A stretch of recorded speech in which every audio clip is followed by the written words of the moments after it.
우리 다 같이 한 마음으로 스가랴서 8장 9절 말씀 같이 합독해 보도록 하겠습니다. 만군의 여호와가 이같이 말하노라. 만군의 여호와의 집 곧 성전을 건축하려고 그 지뢰를 쌓던 날에 있었던 선지자들의 입의 말을 이날에 듣는 너희는 손을 견고히 할지어다. 아멘. 이스라엘 백성들은 바벨론 포로에서 귀환했습니다. 그들이 바벨론 포로에서 귀환하면서 한 가지 목적을 가지고 귀환했습니다. 무너진 예루살렘 성전을 다시 재건하리라. 다시 성전을 건축하리라. 재건하리라. 무너져 있는 그 성전을 바라면서 그들은 70년간 성전을 향해서 기도했었습니다. 바랬었습니다. 하나님께서는 그들이 바람 그대로, 그들이 원하는 그대로 정말 기적적으로 하나님의 놀라운 손으로, 하나님의 초자연적인 손으로 하나님께서는 이스라엘 백성들을 바벨론 포로에서 귀환시키셨습니다. 그리고 그들이 다시 이스라엘 땅에 도착을 하게 됩니다. 그래서 BC 536년에 성전 재건을 시작했어요. 그런데 여러분 잘 알다시피 성전 재건을 시작했으며 그들의 마음 뜨거웠었고 열정도 뜨거웠습니다. 그런데 환경이 좋지가 않아요. 여러분 정말 너무너무 자연적인 재해도 있었고 가난하고 모든 게 준비가 되어 있지 않았었으며, 또한 사마리아인 같은 경우는 그들끼리 대적했으며 또 도와줄 것 같지만 바사 제국은 그들이 성전 재건하는 것에 대해서 싫어했었습니다. 모든 환경이 좋지가 않았습니다. 그래서 그들은 2년 만에 성전 재건하는 걸 포기해버립니다. 스탑시킵니다. 더 이상 못하겠다. 그러면서 그들은 지금 우리가 예루살렘 성전을 재건하기보다는 당장 지금 내 자녀가 학교 다닐 학교도 없고 지금 내 가정에 살 집도 없고 먼저 우리가 성전을 하지 말고 우리가 살 수 있는 공간부터 좀 마련하자. 집부터 짓자. 학교부터 짓자. 뭔가 좀 우리도 살 수 있도록 이것이 먼저인 것 같다. 그래서 그들은 나름대로 자기 집을 짓기 시작했습니다. 처음에 그들은 성전이 세워져야지만, 우리가 예배해야지만 우리의 삶은 풀려, 우리 삶 모든 거 회복돼. 그 정확한 목적과 정확한 기준을 가지고 돌아왔었지만 환경이 어렵다 보니 먼저 교회 나라 교회 의를 구하라. 그러면 이 모든 것을 더하시라는 귀한 말씀 너무 잘 알고 있지만 정작 세상에 살아가 보니 먼저 교회 나라 의를 구하는 삶이 결코 쉽지가 않은 거예요.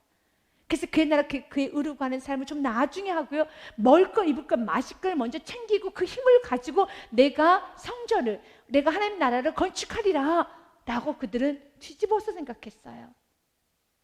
그러나 역시 하나님 말씀 그대로예요. 그래서 열심히 살았습니다. 학개 선지자의 입을 통해서 하나님을 선포하기 시작합니다. 학개서 말씀에 보면 1장 6절 말씀에 이런 말씀이 있습니다. 너희가 많이 뿌릴지라도 수확이 적으며 먹을지도 배부르지 못하며 마실지라도 흡족하지 못하며 입어도 따뜻하지 못하며 일꾼이 싹쓸이 파도 그것을 구멍 뚫어진 전대 넣음이 되니라 라고 말합니다. 안 된다는 거예요. 우리 하나님은 그들의 상을 모르지 않습니다. 그래서 우리 이 땅에 사는 건 믿음으로 사는 겁니다. 믿음으로 사는 거 결코 쉽지 않아요. 먼저 교회 나라 의를 구하면서 살아가는 삶 쉽지 않습니다. 먼저 이렇게 예배하고 먼저 하나님 앞에 무릎 꿇고 먼저 하나님 앞에 순종하며 나아가는 삶 쉽지 않습니다. 그래서 우리에게 믿음이 필요. 어떤 믿음? 하나님은 모든 걸 통치하셔. 하나님 말씀대로 이루어져. 이 믿음이 없이는 결코 이 세상을 이겨나갈 수 없어요. 그러나 믿음이 없는 사람은 의인이 아닙니다. 왜요? 의인은 믿음으로 말미암아 살리라. 악인은 믿음 없이 사는 거예요. 우리 주님께서 우리에게 70년간 80년간 우리를 이 험한 세상에 남겨두면서 우리 주께서 원하는 거 한 가지입니다. 믿음을 보게 합니다. 어떤 상황에서 넌 나를 믿느냐, 어떤 상황에서 나를 신뢰하느냐, 이 흔들리지 않는 믿음이 있어야 되는 겁니다. 다윗도 참 어려운 삶을 살았어요. 근데 다윗은 믿음으로 모든 상황을 이겨나갔습니다. 사울이 왕임에도 불구하고 다윗을 죽이기 위해서 쫓아다닙니다. 다윗은 도망자 생활을 하고 있습니다. 많은 사람이 다윗을 배신합니다. 다윗을 도왔다는 이유 하나만으로 제사장 85명을 사울 왕은 다 죽입니다. 이런 모든 상황 속에서 다윗은 정신이 온전하게 사는 것이 사치일 정도로 정신이 나갈 수 있는 상황인 겁니다. 그럼에도 불구하고 다윗이 그 모든 상황 속에서 믿음을 선택합니다. 하나님께서 나를 선택했으며 하나님 나를 기름 부으셨으며 그분은 가장 좋으시기 때문에 가장 좋으신 하나님께서 가장 좋은 길을 인도하시는 그 믿음, 여러분의 삶 가운데 하나님은 여러분을 향해서 생명을 내어주시기까지 아까워하지 아니하시고 자신을 내어주신 그분께서 무엇을 아까워하시겠습니까? 그 좋으신 하나님 믿고 믿음의 길을 가셔야 되는 것입니다. 다윗이 이런 고백을 했죠. 시편 57편 7절과 8절 말씀에 하나님이여 나는 내 마음이 확정되었고 내 마음이 확정되었으니 내가 노래하고 내가 찬송하리로다. 아멘. 이것이 우리가 살아가야 되는 이 땅에서의 삶이에요. 우리는 모든 상황에서 마음을 확정시켜 좋으신 하나님 믿고 찬송해야 되는 겁니다. 그러면서 그가 8절 이런 고백을 하죠. 같이 읽습니다. 시작. 내 영광아 깰지어다. 비파야 수금아 깰지어다. 내가 새벽을 깨우려다. 아멘.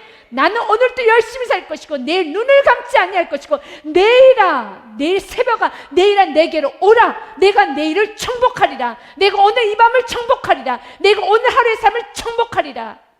여러분이 그냥 하루를 흘려보내고 있다면, 아니 내일 눈 뜨는 것이 좀 두렵다라면, 여러분 새벽에 오는 게 여러분에게는 기분 좋지 않다라면은 믿음으로 사십시오. 그리고 도와주시 하나님 믿으십시오. 하나님 오늘도 도와주시고 내일 더 크게 역사해 주실 것이요 매일매일 꿈을 꾸십시오. 기대를 하십시오. 나에게는 좋은 일이라. 나는 믿음으로 살리라. 말씀대로 살리라. 아멘. 그들은 손을 놨어요. 성전 재건을 하지 않았어요. 먼지 괴날 겨울을 구하지 않았습니다. 그래서 자신의 힘으로 먹을 것, 입을 것, 마실 걸 구하려고 열심히 노력했어요. 그러나 학개 선지자가 말한 그대로 그렇게 수고했는데, 너희 먹을 것을 그렇게 수고했는데 손에 쥐던 거 있더냐? 내가 남는 거 있더냐? 없지 않느냐? 에레미야 기자도 우리에게 말합니다. 그건 터진 운동이야 라는 말합니다. 두 가지 악을 저질렀단다.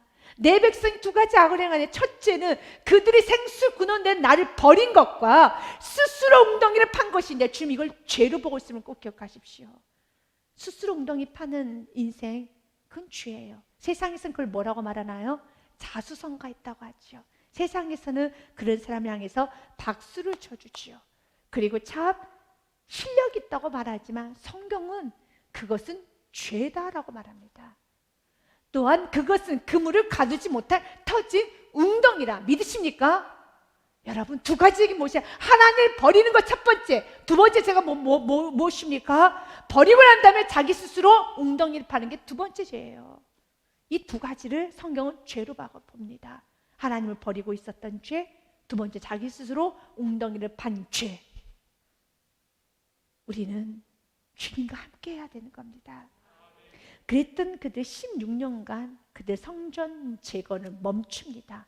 그런데 학개 선지자를 통하여서, 스가랴 선지자를 통하여서 다시 그들에게 하나님의 말씀이 선포되면서 마음이 뜨거워지기 시작합니다. 그리고 회개하기 시작합니다. 그리고 멈췄던 16년 동안 멈췄던 그 성전 재건을 다시 BC 520년에 다시 시작을 합니다. 그리고 오늘 스가랴서 8장의 말씀이 쓰여진 배경은 그들이 16년 동안 멈췄던 성전을 BC 520년에 다시 재건하기 시작하고 약 2년이 지난 후에 오늘 이 말씀이 선포되었습니다.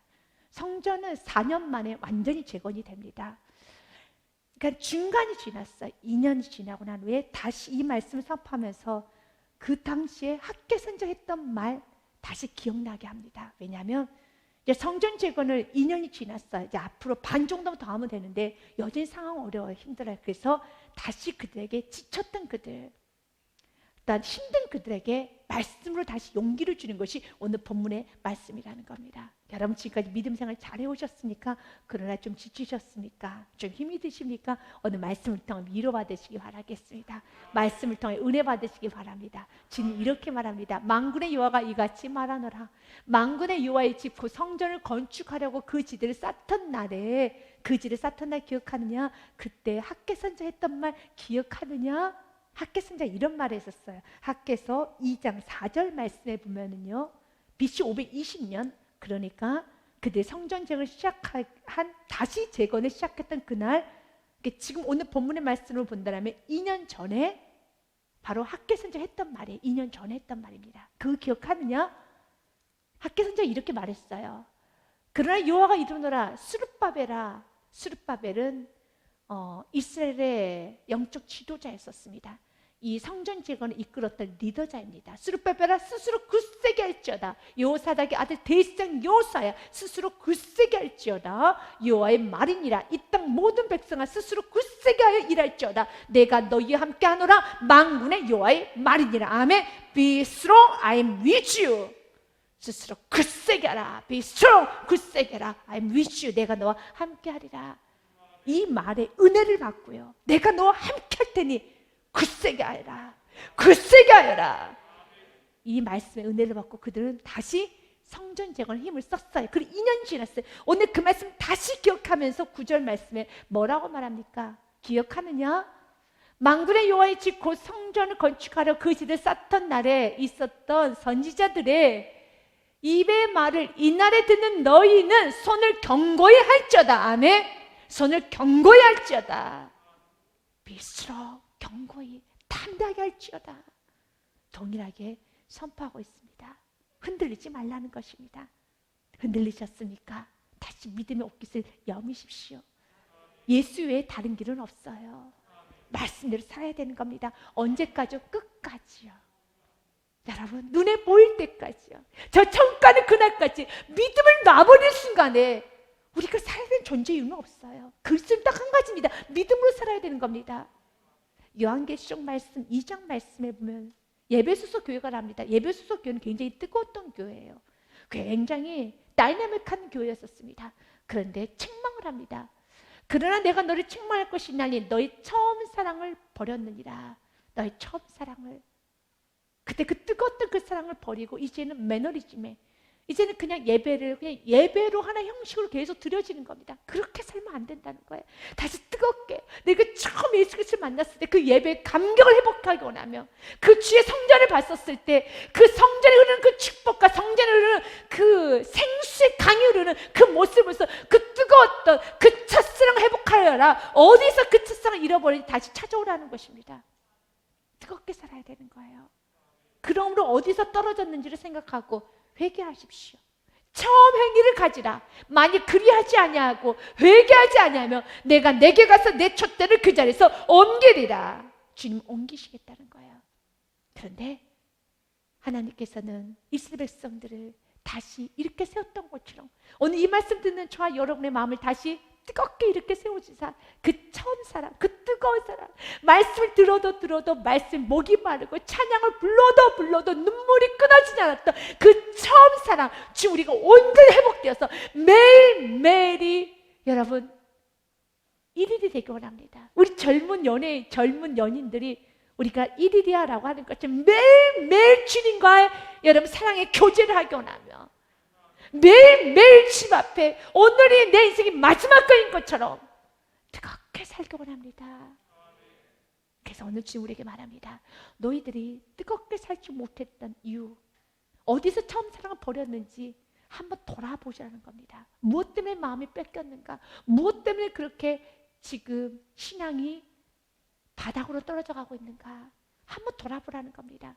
핑계하고 변명하지 말고 내 안에 어떤 우상이 있었기에, 내 안에 어떤 것이 있었기에 지금 내가 하나님조차까지 외면하고 등을 돌리고 사는지, 나에게 예배의 감격이 없는지, 내게 주님을 향한 뜨거운 사랑의 감격이 없는지, 내가 주님을 위해서 헌신하고 열정적으로 살고자 하는 마음조차도 다 사라져버리지. 무엇 때문에? 누구 때문에?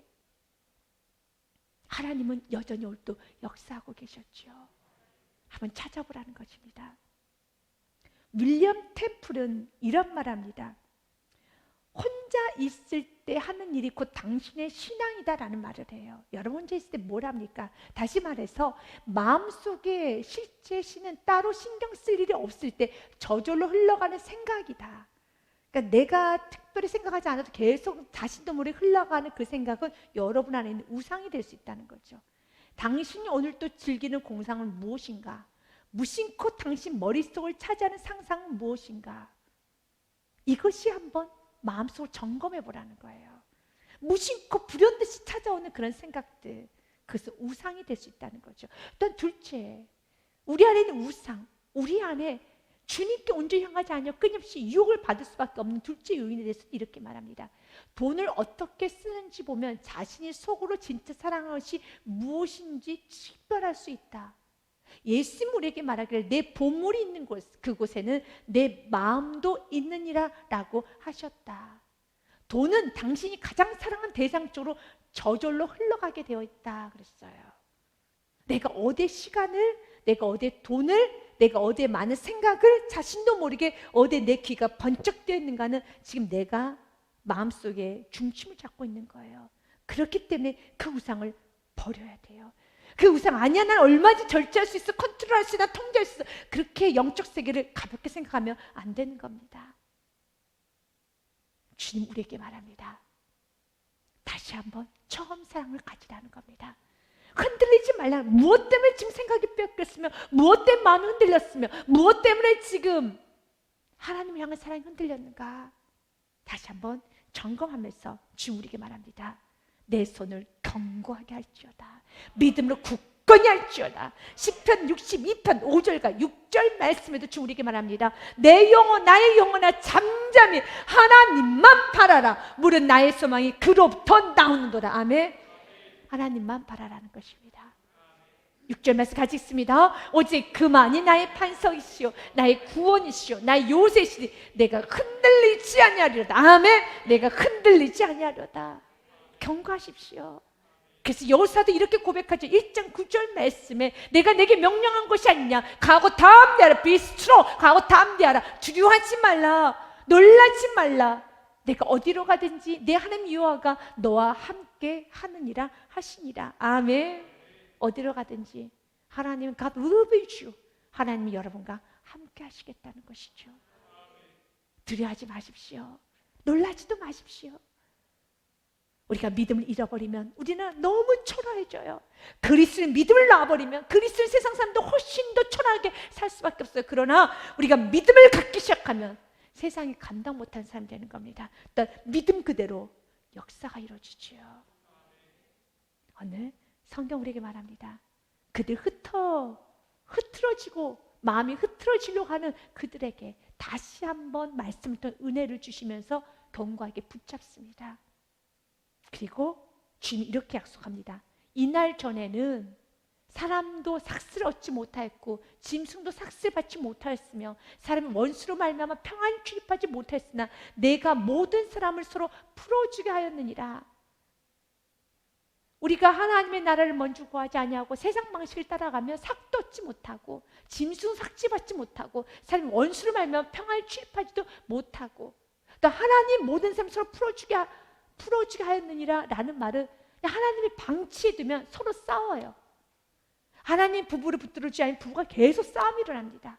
하나님 형제들을 붙잡아주지 않으면요 형제들이 계속 싸워요. 여러분의 가정에 싸움이 끊어지지 않는다면 하나님 우리 가정 붙들어주옵소서라고 기도를 하셔야 돼요.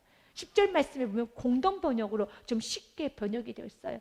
전에는 일을 하고도 품값을 못 받았고 원수들 등살에 마음 놓고 드나들 수도 없었다. 그때 나는 너희끼리 서로 잡아먹는 것을 내버려 두었지만 잡아먹도록 서로 핥히고 서로 여러 폭언하고 폭력하고 핥히고 내버려 뒀다는 거야. 하나님께 붙들림 받는 게 축복이에요. 하나님께 붙들리지 않으면 내버려 두면 너희끼리 서로 잡아먹는 거예요. 여러분 사랑하는 사람들이 한번 싸우기 시작하면 어떤가요? 여러분 정말 서로 잡아먹지요. 형제들 간에 여러분 어떤가요? 정말 형제들 친척들 간에 이 말씀이 맞아요. 정말 서로 잡아먹는 것 같아요. 하나님은 내버려 두면 그렇게 돼. 그래 하나님 붙들어 주셔야 되는 겁니다. 하나님의 도우심과 하나님의 은혜를 사모하지 아니하면 내가 손을 놔버리면은 내가 손을 놓으면은 너희 가정이 어떻게 되는 줄 아느냐? 서로 잡아먹게 되는 거야. 인생도 서로 잡아먹게 되는 거야. 이 나라 이 민족을 이 세계를 주님께서 손을 잡아주지 아니하면 주님의 은혜의 손이 펼쳐지지 아니하면 서로 여러분 악이 다툼해요. 우리는 너무 잘 알아요. 그래서 그리스도는 기도해야 되는 겁니다. 물질이 있다고 해서 서로 화목되지 않아요. 여러분 도덕이 있다고 화목되지 않아요. 하나님의 손이 있어야 되는 겁니다. 하나님의 손이 없으면 죄를 지어요. 그 죄는 인간은 여러분 컨트롤할 수가 없습니다. 오늘 주님 우리에게 말을 합니다. 이제는 내가 붙들어 줄 거라는 거죠. 내가 과거에는 너를 놔뒀지만 그러나 정말 너희들이 이제 성전 재건을 하고 먼저 그의 나라 그 의로 가는 삶을 살고 있으니 이제 내가 너희를 도와서 10절 말씀처럼 이날 전에는 너희들이 하나님 말씀 살지 아니할 때 나도 너희를 놔버렸지만 이제는 내가 너를 놓지 아니하리라. 주님의 말씀대로 살며 하나님 여러분의 삶을 붙들어 주세요. 하나님이 여러분의 가정을 붙들어 주세요. 그래서 하나님 붙드실 때 가정 안에 이렇게 서로 여러분 싸움도 일어날 수 있어요. 마치 우리 예수님께서 내가 이 땅에 온 것은 화평을 주러 온 줄 생각하지 마라. 나는 검을 주러 왔노라 라고 말하면서 며느리와 시어머니가 서로 다툴 것이고 또한 가족끼리서 다툴 것이고 이것은 무엇이면 거짓 평화를 깬다는 것이죠. 이제는 거짓 평화를 다 깨버리고 진짜 영적으로 하나 되게 하기 위해서 하나님 때로는 영적인 전쟁을 일으키기도 합니다. 그러나 하나님께서 붙드시는 과정 반드시 회복이 됩니다. 전에는 내가 너를 낳았지만 이제는 내가 너희를 붙들리라. 11절 말씀이죠. 11절 말씀에 같이 읽겠습니다. 시작. 만군의 여호와의 말씀이라. 이제는 내가 이 남은 백성을 대하기를 옛날과 같이 아니할 것인지가 하면 이것이 은혜입니다. 옛날과 같이 아니할 것인지 이제는 붙들어 주리라. 12절 말씀처럼 같이 읽겠습니다. 시작. 곧 평강의 씨앗을 얻을 것이라. 포도나무가 열매를 맺으며 땅이 산물을 내며 하늘은 이슬을 내리리니 내가 이 남은 백성으로 이 모든 것을 누리게 하리라. 아멘. 누가 도와주셔야 됩니까? 하나님이 도와주셔야 돼요. 하나님이 여러분의 가정에 평강의 씨앗이 심어지고 합니다. 그 맺는 건 평강이에요. 평강이 뭡니까? 여러분 가정적으로 샬롬이에요. 샬롬, 피스입니다. 여러분 가정에 샬롬이 있어야죠. 이 나라, 이 민족, 이 사회에 샬롬이 있어야 되는 겁니다. 평강이 있어야겠죠. 그거는 주님이 평강의 씨앗을 심어줘야 돼요. 평강의 씨앗을 심어줘야 되는 겁니다. 시편 말씀에 보면은 127편 말씀에 보면 우리 기억했던 말씀이죠. 여기 주어가 누구입니까? 여호와께서예요. 여호와께서 집을 세우지 아니하시면 세우는 자의 수고가 헛되며 여호와께서 성을 지키지 아니하시면 파수꾼에 껴있으면 헛되도다. 아무리 노력해도 터진 웅덩이라는 겁니다. 여호와께서 집을 세우지 아니하면 모든 건 헛수고예요. 내가 이 육신의 장막을 지키고자 내가 세우면요 이건 헛되게 세우는 겁니다. 하나님이 육신의 장막도 지켜주셔야 되고 가정도 지켜주셔야 되는 거. 그러기 위해서 하나님 오늘 또 요구하는 건 한 가지입니다. 하나님 말씀대로 사십시오. 여호와의 명령을 지키십시오. 말씀을 사시기 바라겠습니다. 세상의 사람들 말씀을 사는 것을 하찮게 여긴다 할지라도 우리 그리스도인은 말씀을 기리고 진림을 기억하십시오. 그렇게 말씀대로 사셔야 되는 겁니다. 2절 말씀에도요. 너희가 일찍 일어나고 늦게 누우며 수고의 떡을 먹으며 헛되도다. 그러므로 여호와께서 그의 사랑하신 자에게 잠을 주신도다.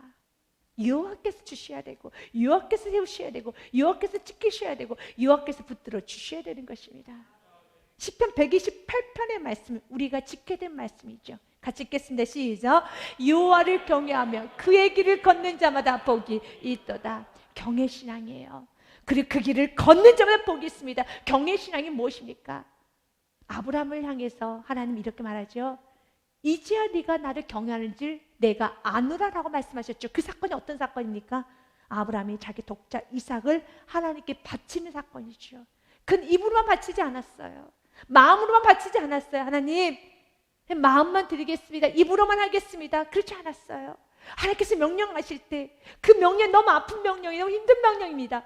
그럼에도 불구하고 내 독자, 네가 너무너무 아낀 내 독자 이삭을 내게 바치라 했었을 때 마음으로만 입술만 바치는 것이 아니라 그가 바쳤었을 때 이것이 경외신. 이제야 너가 나를 경외하는 줄 내가 아노라. 경외가 무엇입니까? 하나님을 두렵고 떨림으로 섬기는 겁니다. 하나님을 가지고 하나님을 여러분 참으로 가볍게 여기는 것이 아니라 두렵고 떨림으로 그분의 말씀을 지키는 거예요.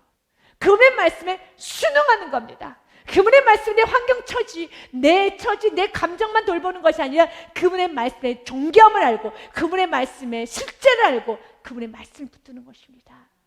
여호와를 경외하며 그 길을 걷는 자마다 복이 있도다. 어떤 복이 있을까요? 2절과 3절, 4절 말씀 이런 복이 여러분을 주어진 복입니다. 내가 내 손이 수고한 대로 먹을 것이라. 내가 복되고 형통하리라. 내 집 안방에 내 안에는 결실한 포도나무 같으며 내 식탁에 둘러앉는 자식들은 어린 감람나무 같으리로다. 여호와를 경외하는 자는 이같이 복을 얻으리로다. 믿으십니까? 아멘. 경외해야 됩니다. 그래서 이스라엘 백성들에게 오늘 말을 합니다.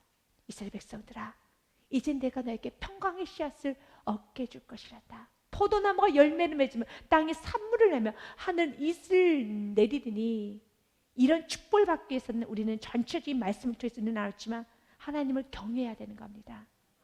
또 그 경외에 대한 한 단어를 축약한다면 12절 말씀에 보면은 이 모든 축복을 받을 수 있는 사람은 모든 사람은 아니에요. 하늘은 이슬 내리리니 내가 이 남은 백성으로 이 모든 것을 누리게 하리라. 이 모든 축복을 누리게 원합니까? 그렇다면 남은 자가 되셔야 돼요. 모든 사람은 이 축복을 누리는 건 아닙니다. 이 모든 것을 평강의 씨앗, 포도나무의 열매, 이 땅의 산물, 어떤 하늘에 이슬 내리는 그 헐모산의 축복, 이 모든 축복을 누리기를 원합니까? 남은 자가 되셔야 됩니다. 그러면 남은 자가 무엇입니까? 성경 이사야서 10장 말씀을 통하여 남은 자의 축복에 대해서 분명하게 우리에게 제시해주고 있습니다. 도대체 남은 자가 누구인가?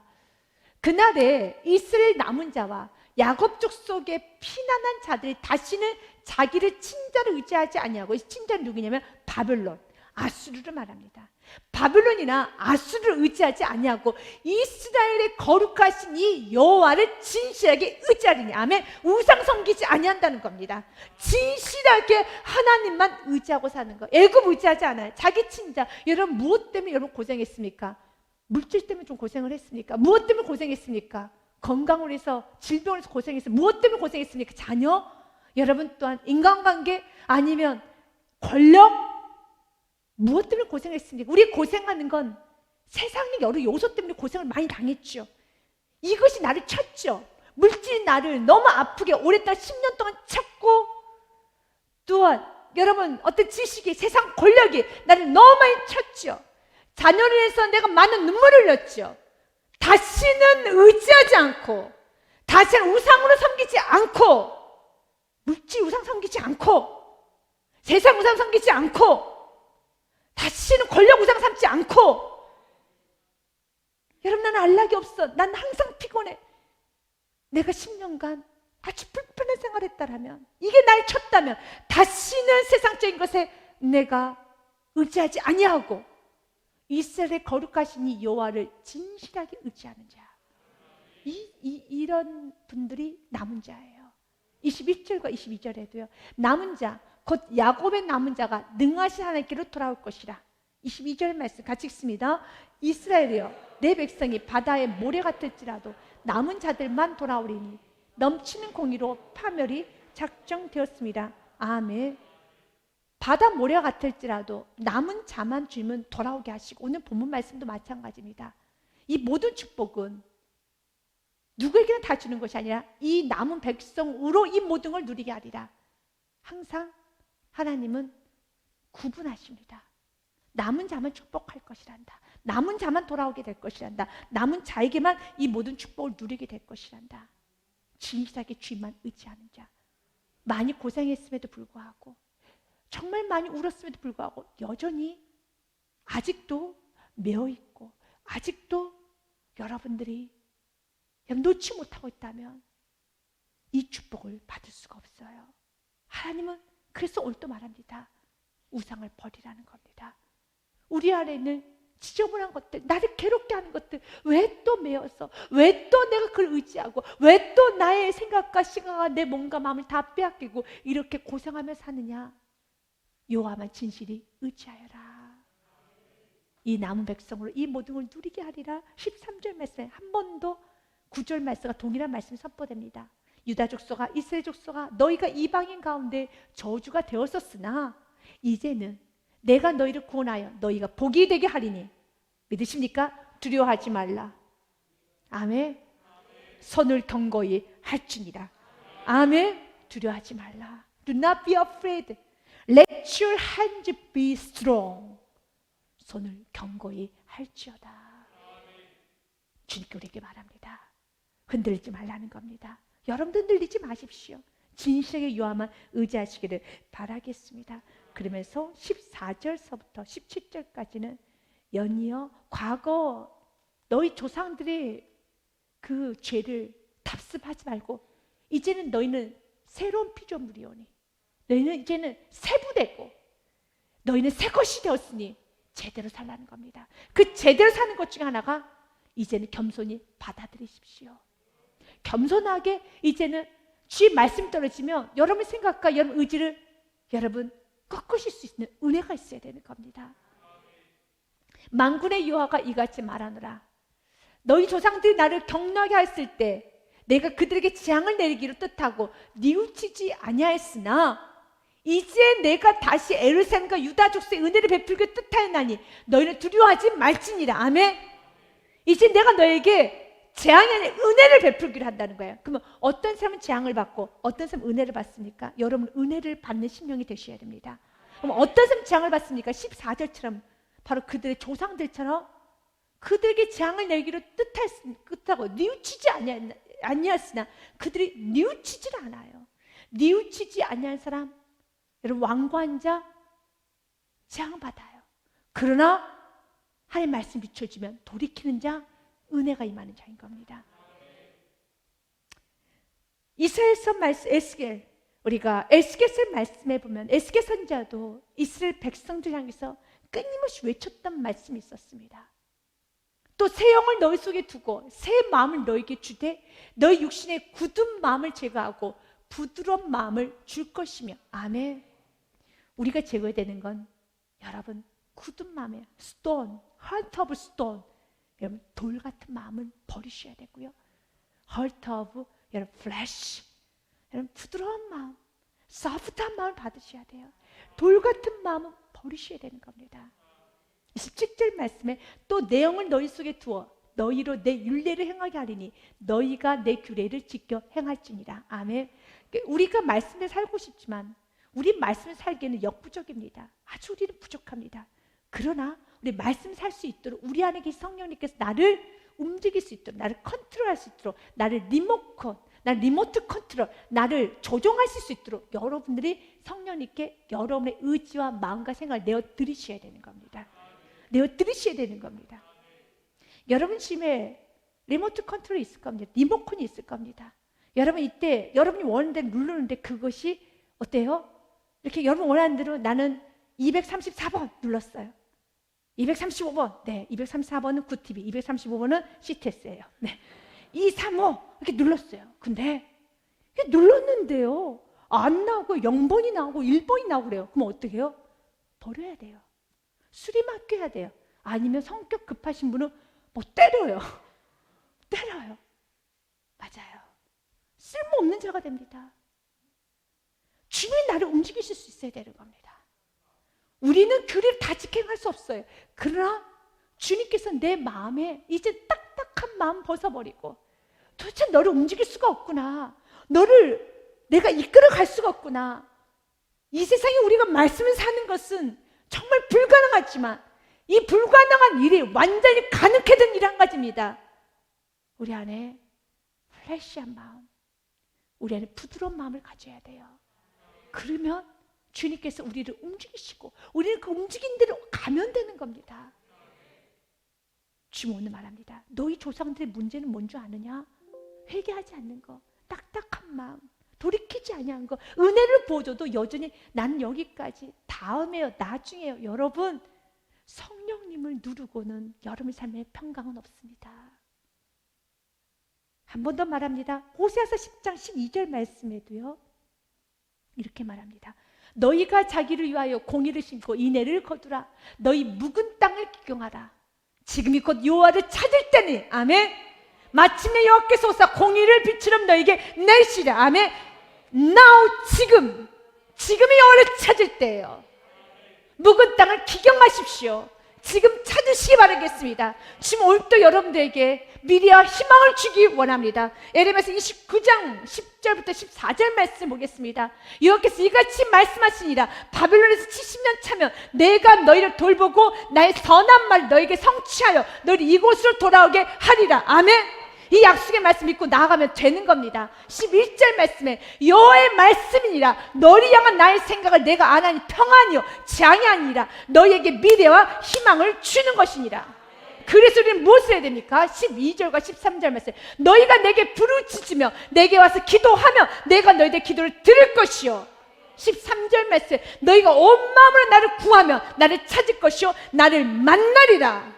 14절 말씀 같이 읽겠습니다. 이것이 여호와의 말씀이라. 나는 너희들을 만날 것이며 너희를 포로된 중에서 다시 돌아오게 하되 내가 쫓아보냈던 나라들과 모든 것을 모아 사로잡혀 떠났던 그곳으로 돌아오게 하리라. 이것은 여호와의 말씀이라. 아멘. 주님 반드시 축복을 주십니다. 반드시 회복시켜 주십니다. 그때 주님 우리에게 몰려갑니까? 지금 넌 나를 찾으라. 지금 넌 나를 만나라. 반복적으로 하셨죠. 12절 13절 말씀에 주님께서 우리에게 뭐라고 말하셨습니까? 너희는 내게 부르짖어 내게 와서 기도하면 내가 너희들 기도를 들을 것이다. 너희가 온 마음으로 나를 구하면 나를 찾을 것이고 나를 만나리라. 언제요? 오늘입니다. 이 말씀 오늘 들었다면 오늘이라는 겁니다. 그래 이 말씀 들어도 여전히 주님을 찾지 아니하면 이제 여러분 분별하시. 아 나는 묵은 땅이구나. 아 나는 heart of stone. 나는 굳은 마음 딱딱한 마음이구나. 돌 같은 마음이구나 라고 하시고 이 돌 같은 마음을 버리지 아니하면 재앙이 임해요. 주님 우리가 은혜가 임하기 원합니다. 오늘 본문 말씀처럼 주님께서 우리에게 주고자 하는 것은 은혜입니다. 15절 말씀. 이제 내가 다시 예루살렘과 유다 족속에게 은혜를 베풀기를 뜻하였나니 너희는 두려워하지 말지니라. 아멘. 이제 두려워하지 마시고요. 각오 담대하시고 은혜 받기 원합니까? 오늘 이 시간에 이 말씀을 듣고 기도합시다. 하나님 나에게 묵은 땅을 기용하여 주시고 딱딱한 마음을 제거하여 주시사 내 안에 소프트한 마음을 주옵소서. 주님 이제 은혜 받을 수 있는 돌이킬 수 있는 매 순간순간 은혜 받고 반응할 수 있는 나의 심령이 되게 하여 주시옵소서. 로마서 말씀에도 우리에게 이렇게 말합니다. 2장 5절과 4절과 5절 말씀에 보면은요 좀 이렇게 말합니다. 혹 내가 하나님의 인자, 로마서 2장 4절과 5절 말씀에 보면 혹 내가 하나님의 인자하심이 너를 인도하여 회개하게 하심을 알지 못하여 그의 인자하심과 용납하심과 길이 참으심의 풍성함을 멸시하느냐? 그렇게 멸시하면 안 되죠. 은혜 주신 거를 여러분 함부로 여기면 안 된다는 거죠. 5절 말씀에 다만 내 고집과 너의 딱딱한 마음, 너의 스톤과 같은 마음, 또 회개하지 아니하는 마음을 따라 진노의 날, 오늘 말씀 그대로죠. 재앙이 임했죠. 곧 하나님의 의로우신 심판이 나타나 그날에 임할 진노를 내가 지금 쌓고 있구나. 지금 우리가 진노를 쌓는 인생이 아니라 재앙을 쌓는 인생이 아니라 은혜가 쌓여진 인생이 되기 원합니다. 은혜가 넘치는 인생이 되기 원합니다. 그건 한 가지입니다. 지금 여러분 어떤 행위를 하라는 것이 아니라 여러분 마음을 돌이키라는 겁니다. 은혜를 받게 마음의 문을 열라는 것입니다. 지금 주님을 찾으라는 것입니다. 만나라는 것입니다. 돌이키라는 것입니다. 주소 들라는 것입니다. 말씀을 듣고 반응하라는 것입니다. 주님께서는 오늘도 은혜 베풀어 주셨습니다. 그리고 회개할 것을 회개하시고 용서 구할 사람이 용서를 구하시고 돌이킬 것을 돌이키고 내 안에 우상이 있다면 버리십시오. 그러면 은혜가 넘치게 되는 겁니다. 그러면서 주님께서는 16절과 17절만 이제 너희가 행해야 할 일은 이러하니라. 너희는 이웃과 더불어 진리를 말하며 너희 성문에서 진실하고 화평한 재판을 베풀고 17절 말씀 같이 읽겠습니다. 마음에 서로 해하기를 도모하지 말며 거짓 맹세를 좋아하지 말라. 이 모든 일은 내가 미워하는 것이니라. 여호와의 말이니라. 아멘. 지금까지 하나님과의 관계 회복에 대해서 말씀했다면 이제부터 주님 우리에게 말합니다. 이웃들에게 거짓말하지 말아라. 진리를 말해라라고 16절 말씀에 기록이 되어 있습니다. 너희는 이웃과 더불어 진리를 말해라. 그러면 진리가 우리 안에 있을까요? 여러분 진리를 우리는 또 진리가 무엇인지도 알까요? 여러분 진리는 내 속에 내가 만들 수 있는 게 진리가 진리는 예수 그리스도입니다. 그래서 예수님 말씀하셨죠. 나는 곧 길이요 진리니. 그렇기 때문에 진리는 내가 만들 수 있는 것도 아니고 세상에서 배울 수 있는 것도 아니고 사람과 어울리면서 진리라는 것을 우리가 터득하는 것도 아닙니다. 예수님이 곧 길이고 진리시기 때문에 너희는 이웃과 더불어 예수 그리스도를 말해야 되는 거예요. 그 진리를 말해야 되는 겁니다. 거짓 증거하면 안 되는 것입니다. 예수 길 외에 다른 길이 있다고 거짓 증거하면 안 되는 겁니다. 우리 모든 삶 속에서 직장생활을 하든 사업을 하든 여러분 가정에서 친척을 만나는 모든 상황에서 하나님을 선포하셔야 돼요. 이 세상의 주관자가 하나님이심을 선포해야 되며 우리는 죄인인 걸 선포해야 되고 우리는 구원받아야 될 죄인이고 구원받기 위해서 우리에게 필요한 유일한 분 예수 그리스도를 선포하셔야 되는 겁니다. 이게 우리가 이웃에게 해야 될 에티켓이에요. 우리가 이웃을 섬겨야 되는 방법인 겁니다. 그 방법과 그 전달하는 방식은 달라요. 섬김과 사랑과 기쁨과 웃음과 유머와 많은 것 다르며 그러나 그 본질은 같아야 돼요. 우리가 방법은 아주 다양하게 합니다. 그러나 본질은 예수 그리스도예요. 예수 그리스도가 진리입니다. 예수 그리스도 외에는 진리가 없습니다. 이웃에게, 가족들에게 결국 종착지는 예수 그리스도로 가야 되는 겁니다. 예수 그리스도로 간다는 것은 결국 종착지는 너나 나나 죄인이다. 우리는 죄인이다. 우리에게 죄인이 우리에게 필요한 것은 필요한 분 오직 한 분 예수 그리스도밖에 없습니다. 이것을 분명히 선포되지 아니하면 안 된다는 겁니다. 더불어 진리를 말하며 너희 성문에서 진실하고 화평한 재판을 베푸고 정직한 재판을 말하라는 것입니다. 17절 말씀에도 마음에 서로 해하기를 도모하지 말며 서로 미워하며 서로 이득을 취하기 위해서 자기 위주로 해석하지 말고 자기 마음대로 모든 것을 해석하고 누리지 말고 철저히 기준 있는 삶을 살라는 겁니다. 거짓 맹세를 좋아하지 말라. 이 모든 일은 내가 미워하는 것이다. 아멘. 삶 가운데서도 여러분 말씀을 기준을 가지고 우리가 살라는 것입니다. 교회 안에서만 우리가 말씀의 기준을 가지고 사는 것이 아니라 가정에서도 자녀들 앞에서도 이웃들에게도 말씀의 기준을 가지고 사도 바울의 고백이 우리 모두의 고백이 되기 원합니다. 좀 어렵지만 이 고백을 하셔야 돼요. 고린도전서 11장 1절 말씀 보면 이렇게 고백을 합니다. 같이 읽습니다. 시작. 내가 그리스도를 본받는 자가 되겠지. 너희는 나를 본받는 자가 되라. 아멘. 성경 말합니다. 나도 예수 그리스도를 본받는 자가 된 같이 너희는 나를 본받고 신앙생활 제대로 하여라. 라고 우리는 믿음의 선배로서의 길을 걸어가야 되겠습니다. 가정에 축복이 임하기 원합니까? 다음 세대가 복이 임하기 원합니까? 자녀들에게 천대 복이 남겨주기 원합니까? 그렇다면 하나님 관계에 막혀있는 건 회개하시고 우상을 척결하시고 그리고 주 앞에 온전히 설 수 있는 여러분 심령이 되시길 주님의 축복 드립니다.